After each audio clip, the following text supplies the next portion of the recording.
शरद पवार गटाचे नेते रोहित पवार यांनी काल गंभीर आरोप केला की अजितदादा यांच्या राष्ट्रवादीतून ओबीसी सेलसह काही सेल बंद करण्याचं, संविधानात बदल करण्याचा डाव घातला गेलेला आहे। या सगळ्या याच्यावर राष्ट्रवादीचे संयुक्त राष्ट्रवादीचे म्हणजे शरद पवार गटाचेही 6 वर्ष ओबीसी सेलचे अध्यक्ष होते ईश्वर बाळबुदे आणि अजितदादा गटाचंही ओबीसी सेलचं काम ईश्वर बाळबुदे यांनी बघितलं।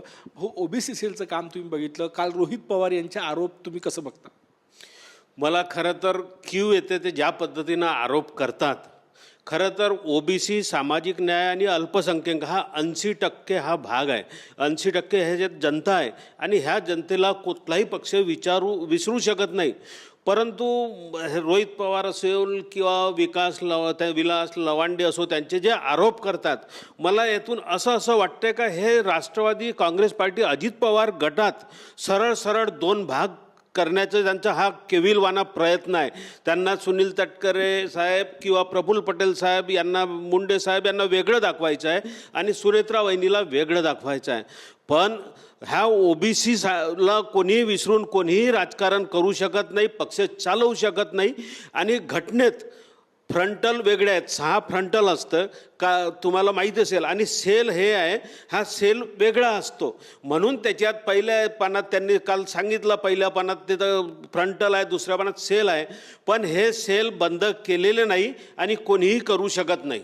रोहित पवार असे वारंवार तुमच्या पक्षावर का आरोप करतात, काय वाटतं?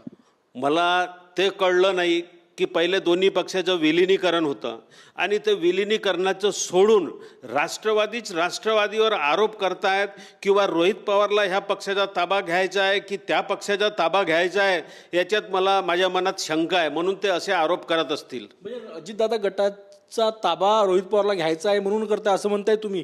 गंभीर आरोप आहे। नाही, असू शकते ज्या पद्धतीनं ते आरोप करतात आणि हक्कानी करतात।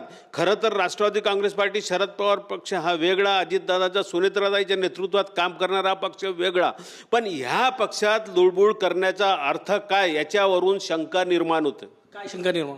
शंका निर्माण ही होते की ह्या पक्षात अजितदादा गटात त्यांना आपलं वर्चस्व निर्माण करायचं आहे आणि कार्यकर्त्यात दुफळी निर्माण करायची आहे, नेत्यात दुफळी निर्माण करायची आहे, हा त्यांचा केविलवाना प्रयत्न आहे आणि राष्ट्रवादी काँग्रेस पक्षाचे कार्यकर्ते हा त्यांचा प्रयत्न हाणून पाडतील। भाऊ, एकूणच केलं म्हणजे दादा यांच्या दुर्दैवी निधनानंतर रोहित पवारांकडनं तुमच्या गटाच्या नेत्यांवर टार्गेट केलं जात आहे आणि ते टार्गेट आहे प्रफुल्ल पटेल आणि सुनील तटकरे।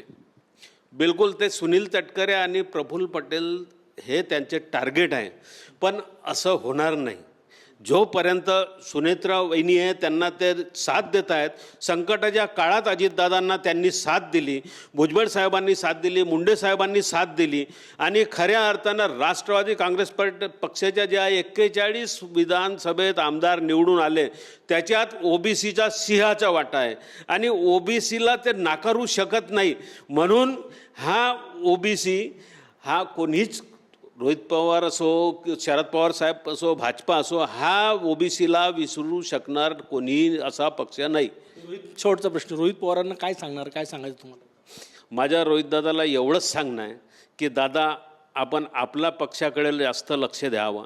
तोही पक्ष असा विखुरलेला आहे, कालच तिथं बैठकी झाल्या त्याच्यावरून लक्षात येते कार्यकर्ते पडून राहिले आणि जेव्हा की सुनेत्रा वहिनीच्या मागे अजितदादांची ते कमी व्हावी नाही म्हणून ह्या राज्यातला एक करता सुनेत्रा वहिनीच्या पाठीशी आहे। मी स्वतः गेल्या 2 वर्ष माझ्या पारिवारिक कारणामुळे, वैयक्तिक कौटुंबिक कारणामुळे मी पक्षापासून दूर होतो, पण आता आम्ही ओबीसी कार्यकर्ते, ह्या विदर्भातले कार्यकर्ते पूर्ण ताकदीनं सुनेत्रा वहिनीच्या पाठीशी असू।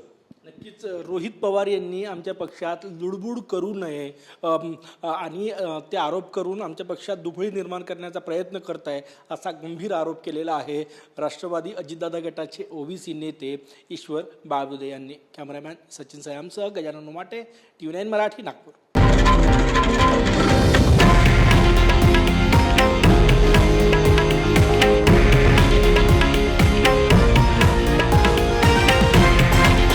हे आहे देशातील नंबर 1 न्यूज नेटवर्क आणि आपण पाहत आहात TV9 मराठी, एकमेव।